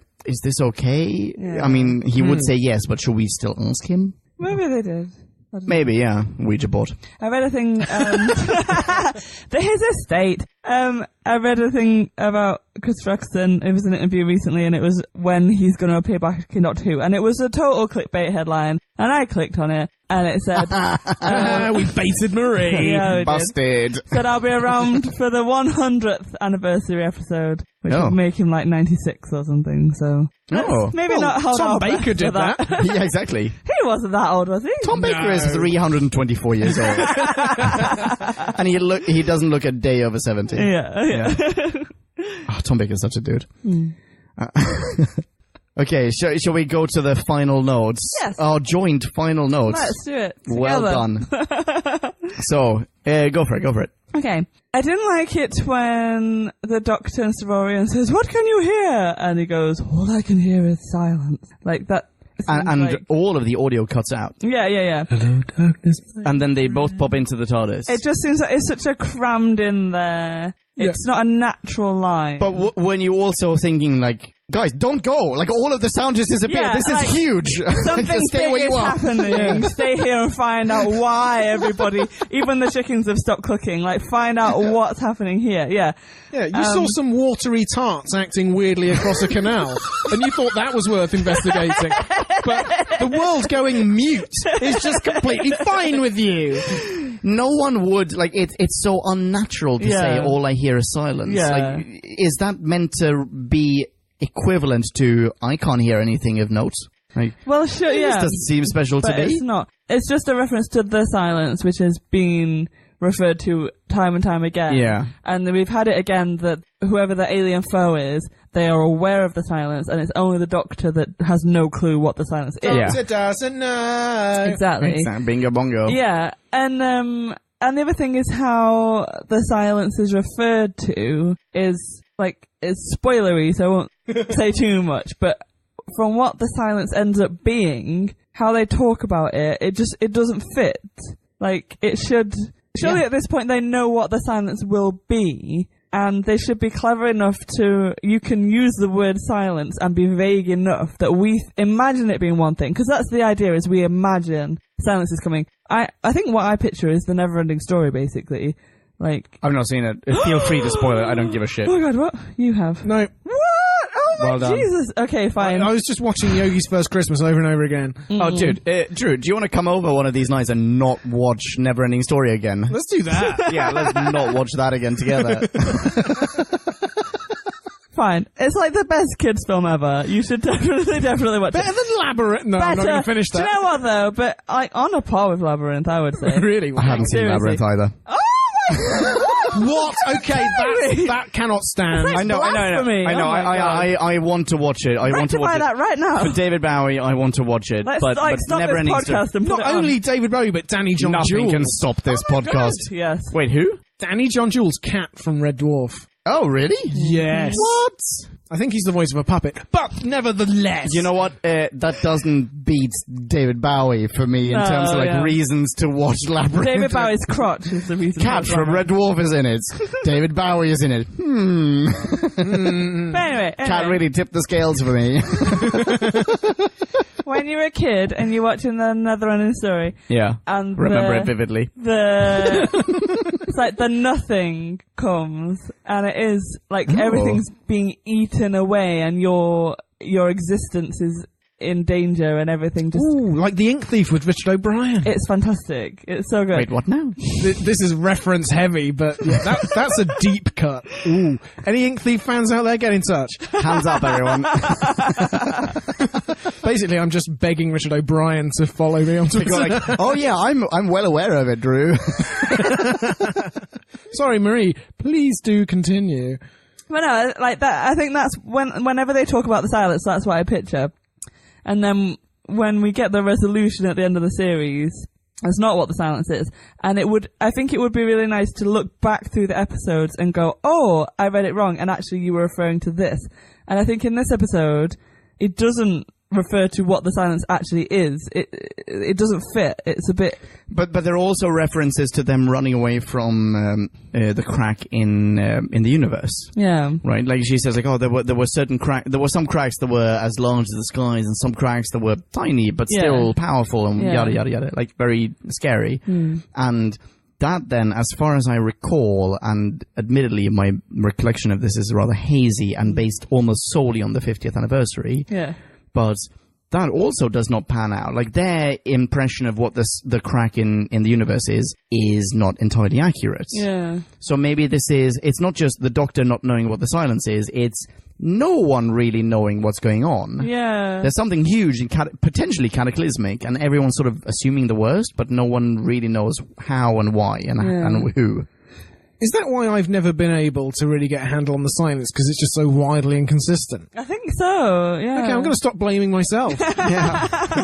Because I think I remember being quite disappointed when I found out what the silence was. It's been built up for so long. From episode 1, it just gets built on and built on and built on, and it can never be good enough. Yeah. Like, whatever you're imagining. Well, I say yeah, but I don't remember the build-up. I remember the outcome. I remember who the silence, actually but you're seeing the build-up now. You're seeing every alien race is terrified of it. Yeah. But we don't, in 2000, and when is this? 2010, we don't know who they are. No. Yeah. Yeah. That's pretty exciting stuff. Yeah. No, it is. And I think I love it. I do love it. I just wish it had more consistency. Yeah. Yeah. What was it? Did I cover all of your points? Was that your... Yeah, I mean, I would say yes, absolutely. I thought that was my final one. Actually, I did have one more, but technically it's not really about this. I had one more note, and it is... Just gotta get the last word in. No. Oh, sorry. You know what? Fuck it. I'm gonna leave it. No, do it. Okay, okay, fine. Reading, this is the bottom row. I didn't like check mark it, that's why I didn't see it. But the very, very last thing that I've written is, next time, the Dream Lord with Toby freaking Jones. Thank God. Hey. Yeah, I'm excited about next week, actually. I just want to get away from this episode. Yeah. I was so pleased. Wait, what has happened with my favorite show in the entire universe? And then all of a sudden we get to see Toby Jones being super duper creepy. Yeah. It's just like, it's all fine. This was just a temporary lapsus. It's okay. Just a blip. Yeah, exactly. hey guys, guess what? What? I've been holding a note back. Yeah! I like how this ep ends with us diving through the TARDIS's Yale lock. Some might say the most integral, crucial piece of the TARDIS. Leon, how's your TARDIS coming along? Oh, wow! Oh, that's very kind of you to bring up. With the exception of the Yale lock. The TARDIS is done. Woo! Oh, if you want to see a picture of it, look me up on Twitter, @Ponkin. I have pinned this tweet and I will pin it for all eternity. It is the photo of my TARDIS. So it's entirely complete, but for this one thing. But for the lock. Unfortunately, yeah, I mean, it's Tuesday now, and last Sunday, 2 days ago, I finished the work on the TARDIS, with the exception of the lock, because my fucking drill ran out of battery halfway through drilling the lock hole. And the sun sets at 4:30 nowadays. So, I didn't get to charge my goddamn drill in time to finish the bloody thing. It's going to take another couple of weeks until I have another full day of sunlight in Oxford. So I'm going on holiday. But yeah, she's done. Yay! Oh my God! There's a TARDIS! Sorry to single out Drew for this, but I have to say that this was one of the loveliest things when you and your better half came around to just the other day after the TARDIS was finished. Save the Yellock. The first thing that you did was the reenactment of most companions running around the TARDIS, going like, but it's smaller on the outside, it's bigger on the inside. What is this? Like, it was amazing to see. I was like, oh yeah. Yeah. That was my friend over there. He was like doing the rose thing. It was great. I wish I'd done It's great. It's a great prop, and it will be in all the videos. Every single video. Do not expect us to shoot any videos without a TARDIS, at least for a while.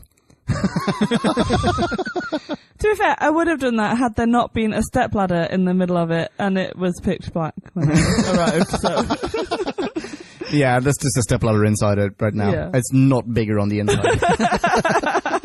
You mean it's not another dimension? It is the same size. Oh. Did you like... I did. Rory having done some research? Smart. Yeah. Well done, refusing to impress the Doctor. Yeah. Damn right. Yeah, damn right. Done, Rory. Stand up for yourself, Rory. Exactly. Well done. I love Rory. Rory, I'm going to go on record say Rory's only going to get better from here on in. Yeah. Mm-hmm. Hopefully Amy and also Matt Smith. Yeah. I mean, Matt Smith was great in this episode, but I wish he would stop shouting at people. And now it is time to rate this. Did we laugh or hate this? Bing bong, hey, la la la la la. Ratings. I really didn't like this episode on any of the 3 occasions I've watched it. Trying to find positives. I do think I like the concept. I think that the idea of aliens like posing as vampires is very good. But Amy is a complete cow. They treat Rory really poorly, and I love Rory, and they're so mean to him, and I don't like that at all. And all the other things we've discussed. And so I basically, I don't know, I was looking at the lowest scores I've given out so far. I think I gave a 0.9 to something, and... Oh, this is going to be good. Do I match it, or do I go below it? It was Victory of the Daleks I really didn't like. Oh, wow. What did you say you gave it? That was a 0.9. 0.9. This has got to be worse. I'm just gonna nudge under it, because you've got to have room to go, so I'm just gonna go 0.8. I love how extreme you always are. Oh, this is great. Can I go next? Yeah, absolutely. Oh, yeah. The only way that I can possibly top that mini review is by going slightly above that in terms of ratings. I agree with what you said about retelling the vampire myth through sci-fi, like having an alien that has maybe been misinterpreted as a vampire by humans throughout the centuries. Love that idea. But here's the thing. I want that episode. Desperately want that vampire episode. You'll never get it now because it's been done. It's too late. Yeah. You're right. Oh, well, presumably. But what I want that episode to be is I want it to be a stereotypical vampire, like a gothic story. I want it to be a dark, gothic story set in a castle somewhere, like basically set in Transylvania. That's what I want. And then I want a separate Venice story that has all of the stereotypes of Venice. I want the carnival. I want gondolas. I want Venice, right? Actual Venice landmarks. Yeah, I want the Kodak moments of Venice. We didn't even get to see the fucking Rialto Bridge in this one. We didn't get to see the Doge's Palace. We didn't get to see St. Mark's. All the things that even if you don't know where they are in Venice, when you see them, your mind automatically goes Venice. Like all those Kodak moments. Rather than gondolas. Yeah, but we didn't even get that. We didn't get gondolas in this. We got the word gondola. Yeah, exactly. There were gondolas in the beginning, establishing shots, and then they disappeared. Oh, see, I'm not going to count that. But yeah, so that's number one. Guido ferried them around in a gondola. Was it a gondola? I don't even. Yeah, actually, you know what? It was a gondola because it had the little the tip, the thing that it has the size and shape and the number of the islands of Venice. What a fucking who gives a shit? This episode is so bad. Anyway, on top of that, all the logical inconsistencies, it's day, no it's night, no it's day, no it's night again, that stuff, it really got to me. And the fact that it was so incredibly obvious that they basically just ran out of budget halfway through, or 2/3 of the way through. I'm not getting quite as low as you. Go on. 1.5. Oh. And that's only because I agree with you again. I like some of the concepts, and I like the ideas of... I even like the idea of, minus the incest, I like the idea of our species needs to thrive and blah, blah. Yeah. That's great. Now, subtract the incest and don't put it in Venice and don't make them fake vampire fish and don't do these and don't do these things and maybe you can fix this, but probably not. And in fact, just salvage some of these ideas and bring them forward 20 years to a different plot idea that maybe you can turn into an audiobook. Done. I'll love it. Thanks, BBC. In an alternate universe, I really like this episode. Yeah. That's it, 1.5. Drew, you're up. Oh, actually, sorry. Can I just say? Yeah. Sorry, not in my notes, but just to note the gothic episode. We've had an equivalent of this with werewolves. There was the episode Tooth and Claw. It was a Tennant episode where we had, it was the lupine... Hemivariaform. Thank you. Wavelength hemivariaform. Sorry. That was done right. That was... Was it? I don't remember you liking that. No, it's a shit, it's a shit episode, but the way that you take a werewolf and you transplant it and you implant it into sci-fi, that bit was done right. So the setting was still gothic. It was set in a castle. It was always dark. It was always nighttime. It could very well have been a werewolf story, apart from this one plot line, that threaded it through into sci-fi land, where it's like, oh wait, hang on, actually it's a space alien, and if we use this sci-fi gadget, we'll defeat it. Yeah. That's what you should have done. Yeah. Now, remove the werewolf, insert a vampire. Done. Yeah. Make it a fish. That's space. One way of doing it. Alright, let's hear it. Okay. You've got a better idea. One of my notes is, ooh, they could be worse than vampires. Ooh. And that came true, but not in the way I expected. There are good bits in this episode, but they are on the level of single lines, and that's not enough when everything about it is just ridiculous. I mean, if we watch this again, we could probably generate another hour of flubs and fudges. Probably. Just terrible missteps. So... I think you're pretty close to where I was going to go, Leon. Oh, yeah? Obviously, because I always do, because I'm facile. I enjoyed it at the time. But, no. Okay, I'm going to go with 1.6. 1.6? Just to be slightly different, but yeah, I think 1.6 is good. You have a big heart, sir. You didn't want to bridge the gap. Nah, you're out on your own. Oh. Too harsh. wait. What about when Amy does we talked about it so briefly, but she, in an alley with no sunlight, she somehow collects enough with her phone or her makeup her mirror. compact. Her compact. And that is enough to completely destroy a thrice-sized human prawn. That's got a knockoff off a point. Did you also... Ooh, you're tempting me. Did you also think of, like, oh, wait, hang on, so the female companion uses a makeup implement to dispatch the alien foe? Goodness, yes. Oh, go on then. 1.4. Yeah. Oh, 1.4? Yeah. I'm sticking at 1.5, by the way. It's a pretty low score. Shall we have a listen to some listener minis? Oh, yeah. Listener minis. So we have 4 listener mini reviews this week. Holy smokeroonies and cheesecakes. Thank you, Podcast Land. Thank you very much. Fourfold. So, Marie, you're up. I'm Go up. for it. I'm up. Who's this first one from? Tracy from America. Hello, Tracy. Hi, Tracy. So, Tracy says... Oh, I've got my phone.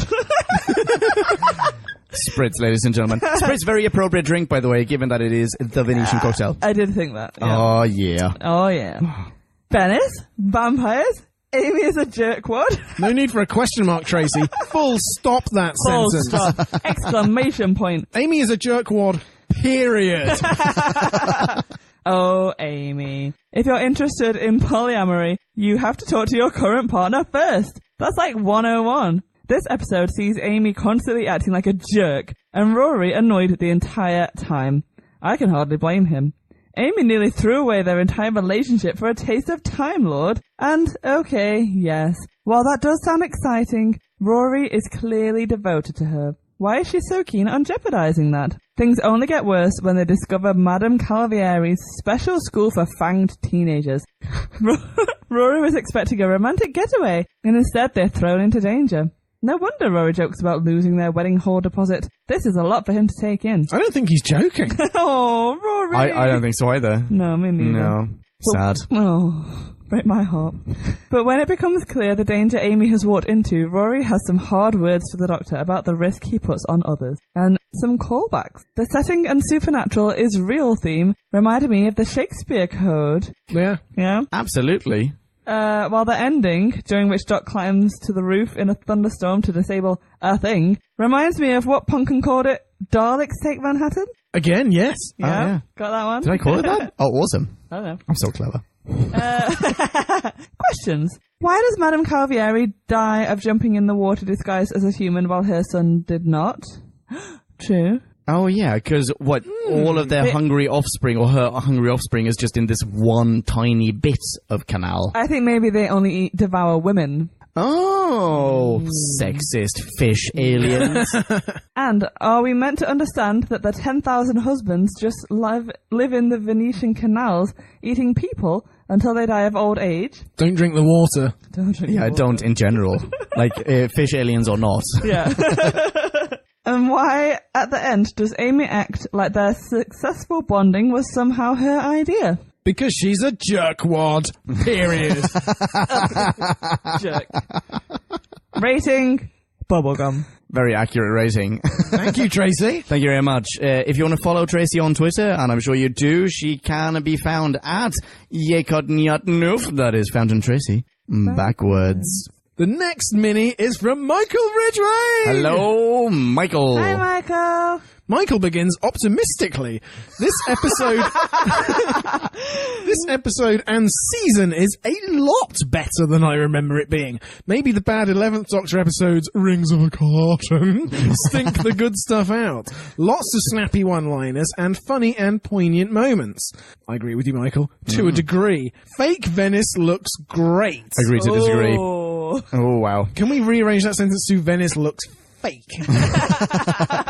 Great Venice looks Great fake. Venice looks fake. Rory's relationship with Amy and the Doctor tingles with tension. With hindsight 2 seasons later, Amy and Rory are the most well-developed companions in Who history, besides Ace, the 7th Doctor's companion. Nitpicks, Michael. Why the whole Amy undercover charade to get access to the school? The Doctor sneaks in easily twice. He totally could have saved Isabella. Why kill Isabella instead of turning her into a fish vampire? The Doctor's policy on which aliens he lets claim asylum on Earth is totally contradictory and would not stand up to legal challenge. The Silurians and Zygons are allowed to stay. Why not fish vampires? Why does the sonic screwdriver not work on an actual lock? Bingo bongo. Why do the perception filters work on other fish vampires? Oh, that's such a good point. Why does Signora Calvieri take her cloak off at the end if her clothes are a perception? Yep. Check. Valid. Why do the fish vampires need to sink Venice? Why not just swim off into the Atlantic? Yes! Yes! Goddamn huge check! Yeah. Has Doctor Who been to Atlantis? Just go there! Yeah, several times. Yes. Several times. Who is cheering the Doctor as he turns off the weather machine? Yes, Michael, yes! That psychic paper is increasingly a liability. Why not just fake some actual papers? Overall, enjoyable stuff, and stands proudly alongside classic Who vampire serials, including the Seventh Doctor's mega awesome Curse of Fenric, Zombie Vampire Vikings. Really looking forward to that one. Fourth Doctor Creepfest, State of Decay, and Bonkers First Doctor story, The Chase. Oh, I love The Chase. where the Daleks battle Count Dracula and Frankenstein's monster in a serial that should be declared a cure for depression. Yeah. Michael gives us an actual numerical rating. 3.4 out of 5 gallons of fish vampire love juice. Oh, sexy. And that's why you don't drink the water. Because it's... Oh, well done. Leon, it's about time you had a shot at this. Oh, next up, we have Trenton. Trenton Bless. Hello, Trenton. That's Bless with 2 S's. Tis. Trenton goes, vampires. We haven't seen that before. We have. I'll explain later. But this is so unique. They aren't your average vampires. They're fish vampires. Wow, they're a great monster of the week. Matt Smith was the gateway doctor for me. I started watching the show in 2013, right at the tail end of his run. I loved the relationship he had with Amy and Rory. A wonderful thing. Doctor Who is no stranger to Venice either. The Stones of Venice from Big Finish is great. Listen to it. Seriously. And I love how well Venice is handled. Okay. Trenton goes on. Especially since they didn't film in Venice. Aha! Busted. They filmed in Croatia. So this was Zagreb. Not Budapest. Or Prague. Or Prague. But Croatia. They filmed in Croatia. It's amazing how they pulled it off. Is it? Is it? Okay. Well, agree to disagree. The vampire girls are a scream with their bonces backcombed like Fenella Fielding in Carry On Screaming. I must admit, I yawn at aliens disguised as humans. We've seen it so many times now, and Whithouse has used this device in Torchwood, in brackets, Toshiko's lesbian affair with the shapeshifter, and in Nostalgic Who, School Reunion, bat-like Krillitanes disguised as teachers. Good point. But his script delivers lots of heroics and funny moments for the Doctor, Amy and Rory. A goofy Mr. Ordinary, Rory grounds the drama in a way that ethereal Amy can't, and is a welcome addition to the TARDIS crew. Matt Smith, Karen Gillan, and Arthur Darvill have forged a dynamic, quirky threesome. Overall, this story is pretty good. Not my favorite, but it's great. 3.2 out of 5, says Trenton. Holy smokes. So, we are against the grain quite considerably. Quite clearly. Yeah. Oh, wow. Podcast land, please don't stop listening to us. Personally, I mean, we've said this before on the show. I love it when we really clash with the ratings in the mini reviews. Normally we clash the other way around though. Like normally we love an episode and people just hate it, and we are alone in our love and adoration of an episode. It's quite nice. Like I enjoy this. I feel like I'm bringing you guys down. You might be a bit. I do apologize. There's some really good episodes coming up. I'm gonna have high ratings soon. Well, the next one looks amazing. Yeah. Yeah, I haven't seen that one. I am really looking forward to that. I've heard about how good and creepy that one is. Really? Yeah? Yeah. Just culture in general. I just got a sense. It Like came to me in a dream. I was upset that I missed that one in 2010. And I am buzzing. It features the Dream Lord, who is a sort of, I don't know if it's technically correct to say, a pseudo doctor. Yeah, exactly. I I love that idea. That's pretty exciting stuff. Anyway, hang on. Trenton, thank you very much. Keep them coming. People, if you want to follow Trenton on Twitter, you can. He is at Trenton Bless. That is Bless with 2 S's. That's right. Bingo bongo. Next up, we have Kyle Rath, the sinister super spy. Hello, Kyle. We're all going to take Kyle in this episode because Leon did it as solo last time. Oh, I did, didn't I? Yes, you did. Oh, I did. Yes, there's a beautiful symmetry to this, yes. Aw. Hi, Kyle. So, Kyle says, the Doctor takes Amy and Rory away on a romantic destination getaway in beautiful Venice, 1580. Unfortunately, the Queen of Space Piranhas has taken refuge from the silence in the murky Venetian waters, and along with Prince Creepy Britches is converting young women into potential breeding stock. Mummy. The Doctor doesn't go in for that sort of thing, especially when a girl's name is forgotten. So as fathers die for their daughters and sons see the light, it all kind of gets resolved with the flick of a switch. Kyle goes on, I wasn't crazy about this episode when it first aired, but on rewatch, I realized just how good it actually is. It ties in nicely with the overall series arc, and the chemistry between Helen McCrory, Rosanna, and Matt Smith could have been the entire episode. Agreed. It was so good for the most part. I enjoyed the Amy Rory side story, even if I still feel like she treats him like an accessory at times. The First Doctor makes a neat appearance, and as always, Matt Smith is on point with his delivery, whether serious or comedic. Nice, ominous ending to cap it all off. Kyle concludes with another numerical rating. 3.9 out of 5. Whoop, whoop. Kyle says, points off for the steampunk declimatizer ending that reminded me too much of the evolution of the Daleks, and no one ever wants that. But Whithouse is my favourite New Who writer, so I digress. Also, I feel badly for Lucy, and I hope she sorted her diabetes. Oh, Kyle, you have a huge heart. Yet another brilliant mini. Holy smokeroonies and cheesecakes. Do we need to re-watch this episode and... Without Marie. Without Marie and possibly re-evaluate our rating? I don't know. I think Marie is justified, but also these guys, they concentrate on the positive points. There are positive points there. They are just swamped. Yeah. I mean, we have given a lot of New Who a lot of high ratings. Yeah. Like I say, there are some really good episodes coming up. Like, I know there are certain ones with Matt Smith's era that are so going to be so high. I haven't cut all this. I'm drunk and rambling now. I feel you. I know what you mean. It's that spritz. There are some incredible episodes coming up. Just this wasn't one of them for me. I don't know if he said this during our class review, but at the very least, off record, Flapjack. The Flaphammer, former co-host on this show, has said that Matt Smith is, and he's been watching New Who like over, he's seen it like 4 times straight through the past couple of years or whatever. Matt Smith is, according to him, the best Doctor. Do you know, I think I agree.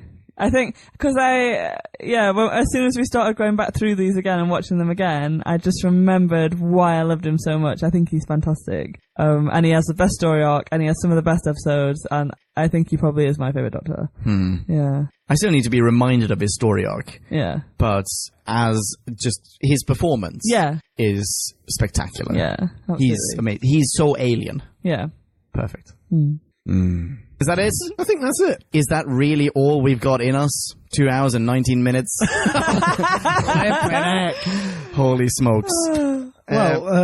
Would you like to follow us on podcast? Would you like to follow us on Twitter, Podcast Land? Oh, yes, you say? What a spectacular coincidence. Drew, you're on Twitter, aren't you? Yes, I'm one of those tweety blokes. I can be found at Drew Back When. Excellent branding. You can follow me as well. I am @Ponkin. You know how to spell that, I'm assuming. Cool. Rad. See you there. High five me. I'll high five you back. And Marie isn't on Twitter. What's wrong with you? Sorry. But you can still contact Marie. Just send an email to whobackwhen@gmail.com and we'll pass it along. In fact, send any email you like to whobackwhen@gmail.com. I'm sure we'll be doing more mailbag episodes in future. We've already got more mailbag episode 3 material. So, yeah, looking forward to that. So next up on Who Back When, we will most likely be reviewing a classic serial, and next in line is Carnival of Monsters. That sounds great. That's a wonderful title, yeah. Carnival of Monsters. I really want to watch that one. Join us. Join us. Maybe I will. Maybe this is it. And after that, a New Who review. What's that going to be? I believe it's going to be Amy's choice. Ooh. I wonder what she'll choose. Ooh. It promises to be a very exciting one. Oh, Rory. So sad. Ladies and gents of Podcast Land, thank you so much for listening. You've been a wonderful audience. Until the next time, rock on, be rad and excellent to each other, and ciao. Bye-bye. Toodles. Kablamo! Did you enjoy the show? Then please do what the cosmos compels you to and spread the gospel of Who Back When. Tell your friends. Don't have any friends? No problemo. Tell some strangers. Like us on Facebook. That's facebook.com/Who Back When. All in one word. Are you on Google Plus? Then find us on Google Plus. That's plus Who Back When. And when you do, tell us why you're on Google Plus. Who Back When just got its very own Twitter account, no lie, so give us a follow. You guessed it, that's @WhoBackWhen, all in one word. Check us out on SoundCloud, vote us up on Reddit, listen to us on Stitcher, and head on over to our website, whobackwhen.com, where you can leave a comment, submit a review of your own, and peruse our visual index of aliens, monsters, and more, which increases in kablamos with every episode. And lastly, give us a rating and review on iTunes. Not only would it make us super chuffed, and it really, really would, but as thanks, we will transmigrate your iTunes nom de plume into the credit list of trailers for fake Doctor Who audiobooks produced by Who Back When. Have a poke around our bonus episodes to make more sense of that. That's it. Rock on and be rad and excellent to each other. Catch your earballs in our next classic Who review, New Who review, or, still funny, Audio Who review. Ciao. Who Back When? Oh, man. Oh, we nailed it. We nailed it. Did we? Whoop, whoop. That was great. I just slated it for 2 hours.